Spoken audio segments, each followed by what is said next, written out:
Hari ini bahas tentang modal jangka panjang.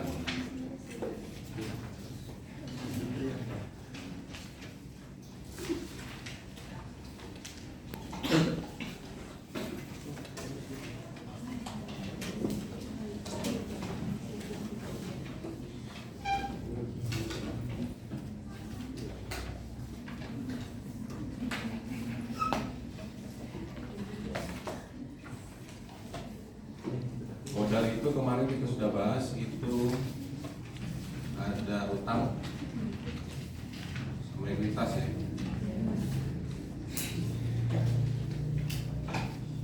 Utang ini dibagi jadi jangka pendek, ada jangka panjang.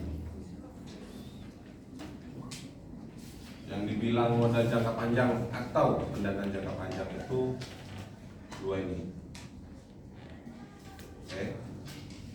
Ekuitas dan utang jangka panjang. Kemudian kenapa ini penting? Karena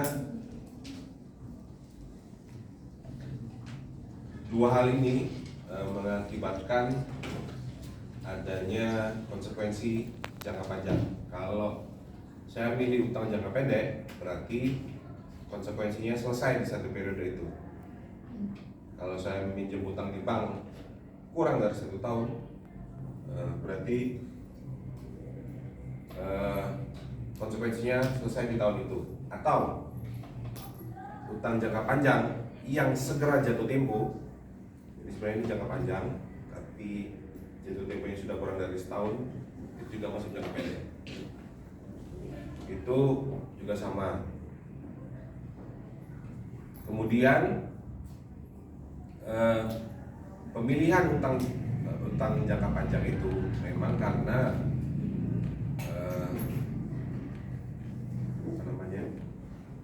nominal yang besar biasanya.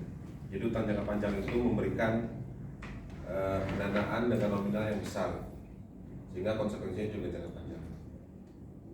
Saya kasih contoh jangka pendek itu, misalnya saya beli barang di supplier dan berutang, itu utang jangka pendek. Biasanya melunasi, untuk beli lagi melunasi sebelumnya dan seterusnya. Jangka panjang itu yang kita bahas kemarin itu, inilah harus dimaintain karena adanya risiko kebangkrutan. Kurang lebih hampir semua kasus kebangkrutan dan stres, kesulitan keuangan itu tidak mampu membayar utang jangka panjang. Jadi dia memiliki utang jangka panjang, dia minjem lagi jangka panjang lagi, dia minjem lagi jangka panjang lagi. Nah itu biasanya itu risiko kebangkrutannya tinggi. Oke. Kemudian saya juga udah jelasin kemarin kenapa ekuitas ini perlu perlu diperhatikan,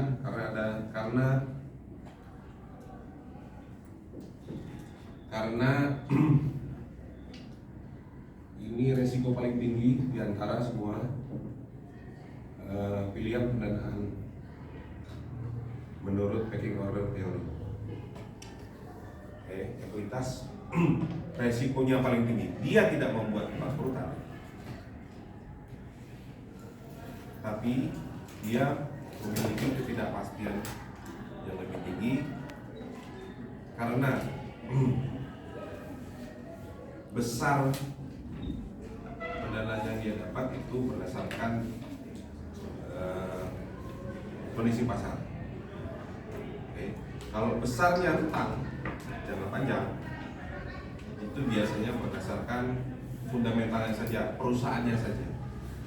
Kalau ekuitas itu berdasarkan perusahaan dan kondisi pasar, khususnya pasar sahamnya.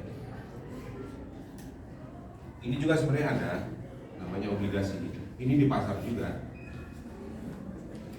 Di dua ini itu ada di pasar sekuritas.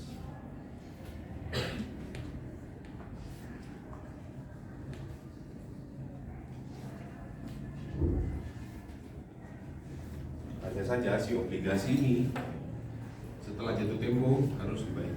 Kalau ini tidak ada jatuh tempo memang. ekuitas saham itu selama perusahaan berdiri dan sahamnya tidak dibeli kembali atau tidak di freeze itu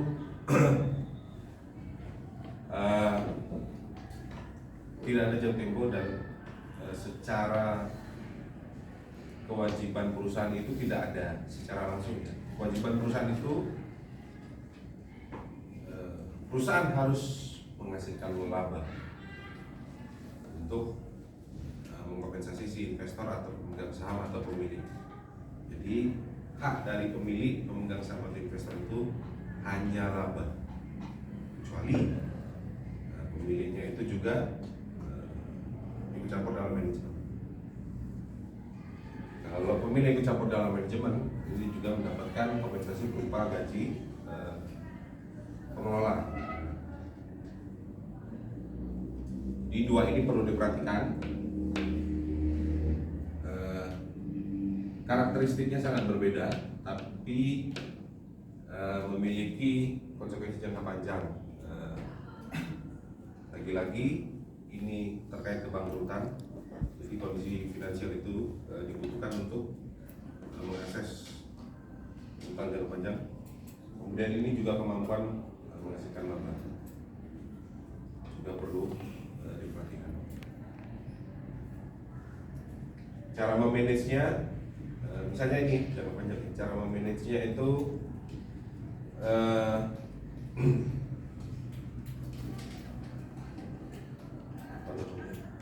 mengkombinasi apakah bentuknya pinjaman yang panjang ataukah bentuknya obligasi. Obligasi itu berarti dia tidak minjam secara langsung ke orang, tapi dia mengeluarkan surat berharga atau sekuritas yang akan dibeli oleh siapa saja. Ini untuk general, untuk umum, yang nanti akan dikembalikan ke orang yang terakhir memegang. Jadi kombinasi pinjaman sama obligasi itu juga penting untuk diperhatikan. Kemudian likuiditas itu memanagenya memang sebenarnya cuma ada dua sih. Satu, offering itu si perusahaan menjual itu kalau belum terbuka namanya IPO, kalau sudah terbuka namanya seasoning offering. Jadi dia menambah kembali jumlah saham beredar dengan menjual karena butuh barang. Yang kedua itu membeli kembali, namanya treasury.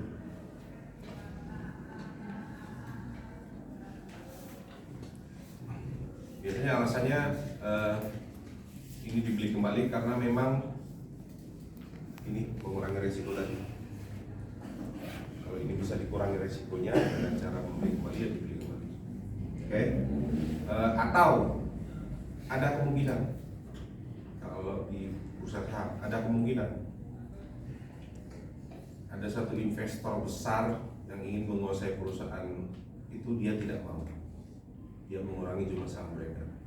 Karena sekali lagi, kalau di pasar sekuritas atau bursa itu siapapun bisa jadi pengendali selama semua saham beredar itu diperjualbelikan dan si pemegang saham itu mau menjual.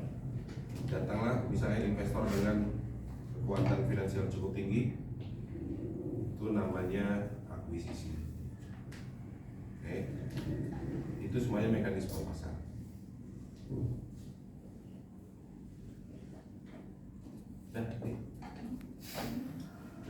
Udah, Pak. Pertanyaan? Ada?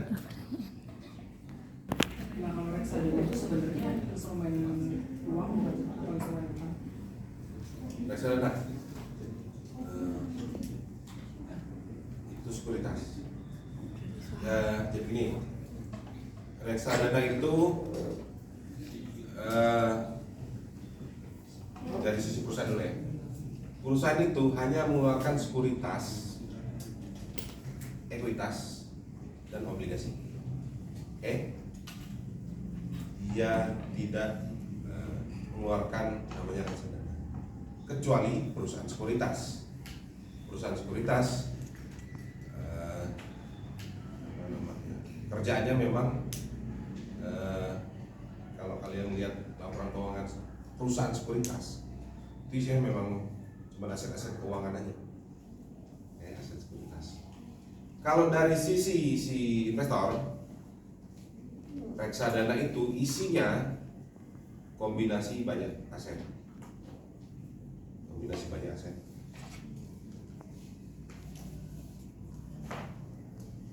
Contoh.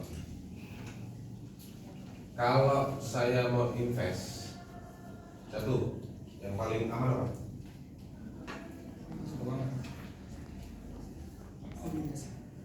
Tanah.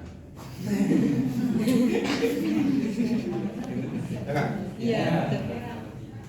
Dua, apa lagi? Emas. Oke, ini fisik ya. Yang keuangan apa? Yang sekuritas atau aset tidak berwujud apa? Yang aman? Saham. Deposito.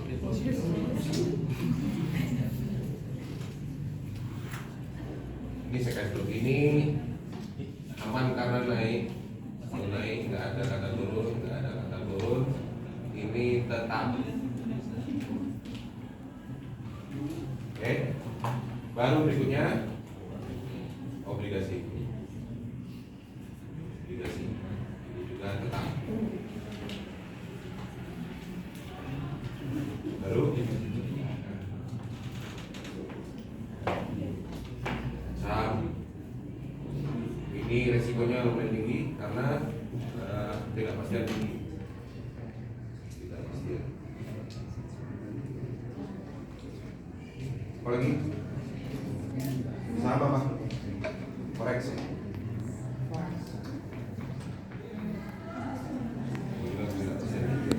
Oke.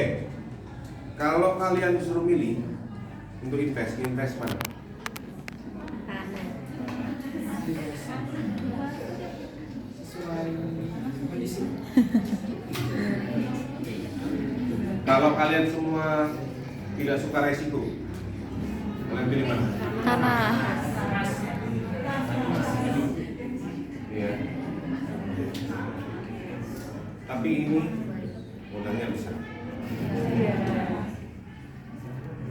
Walaupun kalian tidak suka resiko, tapi tidak punya pendanaan, ini nggak terbeli. Oke? Dari semua tabungan kalian bisanya yang ini, besar. Tapi tidak suka resiko. Maka dibentuklah kombinasi 6 ini. Oke, dibentuklah kombinasi 6 ini. Ini bukan 6 sih, 5 sih. Ini sudah ada versi non fisiknya, yaitu indeks emas. Oke, ini saya nggak tahu, kayaknya belum ada di versi. Belum ada ya. Metafit. Maka dibentuklah kombinasi yang namanya reksadana. Kombinasinya gimana? 2 ke 3 bisa, 2 ke 6 bisa, 2, 6, 5 bisa, dan seterusnya. Tergantung referensi kalian berinvestasi. Untuk apa? Untuk menutupi kalau forex turun, saham turun, tapi emas naik terus, maka kerugian ini bisa ditutupi dengan keuntungan ini. Itu fungsi si sekuritas, reksadana. Jadi reksadana itu menurunkan resiko, tapi returnnya tidak setinggi kalau kalian beli individu ini satu-satu. Setelah digabungkan, keluarlah aset baru. Ini reksadana itu aset juga. Aset baru yang namanya reksadana. Ada harganya, bisa dijual belikan dengan harga tertentu, nanti ada return tertentu, baru dijual beli, menarik atau tidak. Ini akan, karena ini yang jual beli biasanya perusahaan ini ya, finance. sekuritas bisa, biasanya di bawah uang. Terus ini yang ngawasi namanya manajer investasi di sekuritas tersebut. Manajer investasi ini kerjanya bongkar pasang ini setiap bulan bisa, setiap 3 bulan bisa, setiap 6 bulan bisa, setiap tahun bisa. Dan ngebongkar ini mahal. Berarti harus dilepas dulu depositonya di bank A misalnya, mau ganti deposito bank B, atau ini dihapus ditambah obligasinya, itu mahal. Butuh riset.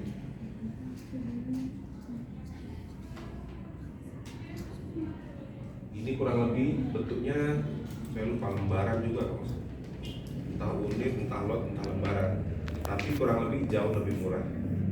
5.000 per ini per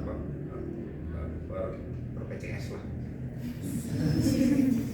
atau 6.000 atau 3.000, dan minimal beli biasanya 100.000. Oke. Mirip sama saham. Saham itu kan selembarnya 1.000, ada 500, ada 30.000 juga ada. Satunya loh, kalau 500 berarti kita butuh uang 50.000 untuk punya saham PT itu. Tapi untuk menghapus ini ketidakpastian yang tinggi ini, kita butuh sesuatu yang pasti di atasnya. Itu adalah reksadana.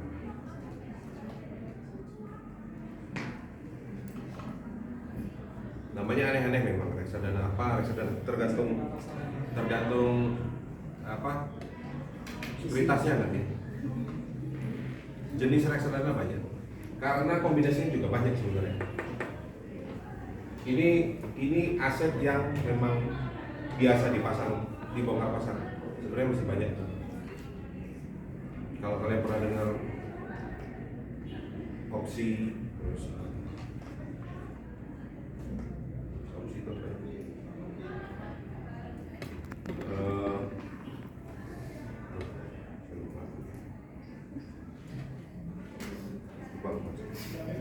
Ada aset ini kan aset utama, ada aset turunan. Aset turunan itu jauh lebih beresiko, umurnya sangat pendek, tapi kalau pas dia akan jauh lebih mahal. Kayak semi judi, dia pendek, risiko tinggi, jadi sekali jepret gitu ya. Tapi ilegal. Kalau itu judi, maksud saya itu kayak aset turunan, karakteristik. Tapi aset turunan ini legal. Legal ya, baik atau enggak tahu. Legal, saya bilang legal. Ada lagi pertanyaan?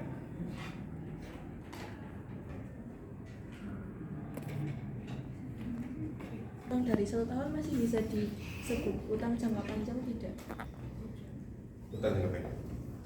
Isi utang jangka pendek salah satunya utang jangka panjang yang segera jatuh tempo. Ada namanya utang jangka panjang yang segera jatuh tempo. Itu masuk ke utang jangka pendek. Utang apapun ya. Ada di laporan keuangan. Maaf kalau misalnya bukan materi modal jangka panjang. Kalau misalnya uang kita yang kayak Bitcoin itu Turunan. Aslinya kan ini. Enggak. Itu saya bilang itu tadi. Bitcoin. Itu turunan. sistem kerjanya gimana sih? Sama. Ini apa? Mekanisme pasar. Tapi global, cepat, isinya spekulan semua. Tidak dianjurkan jangka panjang karena regulasi akan selalu terlambat mengikuti, terus akan selalu ada insider akan selalu ada orang-orang yang punya informasi lebih. Kalau cara kerja sama, bikin akun, apa namanya, isinya sama, deposit dan withdraw sama, kayak bikin ini sama, bikin ini. Tinggal brokernya saja.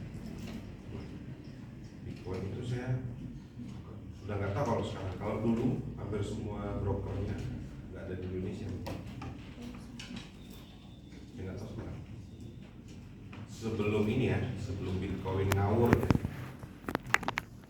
Pas sudah ngawur saya sudah nggak tahu. Ngawur itu dalam arti itu insider tadi sedang, kalian pernah dengar istilah goreng-goreng? Saham goreng. Nah, insidernya gede itu kalau Bitcoin karena turunan tadi. Banyak nggak tahu insider itu menggoreng.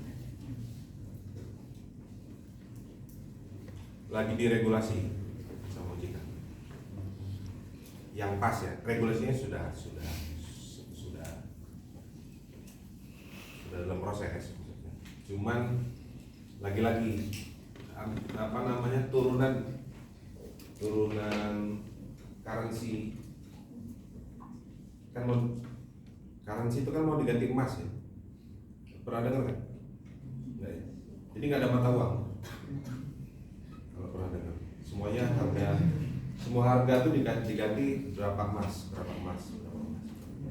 Balik ke zaman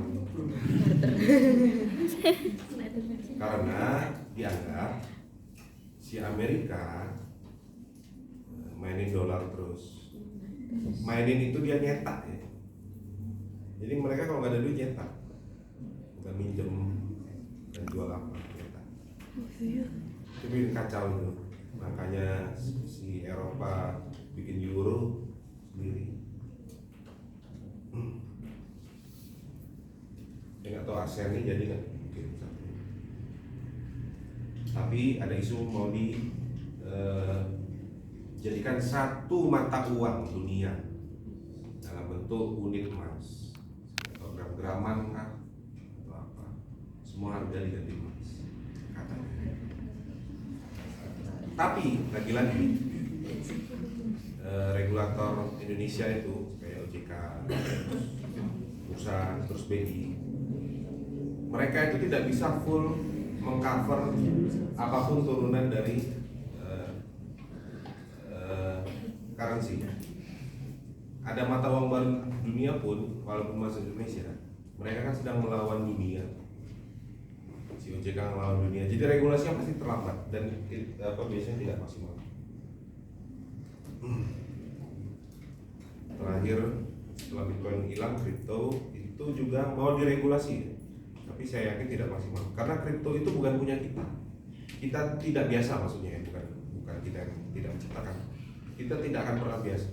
Kita belum biasa menggunakan kripto sebagai alat transaksi. Sehingga regulasinya pun kalau dunianya menganggap kripto itu apa namanya sebagai alat ini dunia, bagaimanapun diregulasi tidak akan bisa. Sama kayak waktu itu pajak mau meregulasi YouTube gitu ya. Yang melawan dunia, ya gimana lagi? Sesuatu yang globally akses itu regulasinya biasanya tidak maksimal. Cryptocurrency yang sedang dibangun.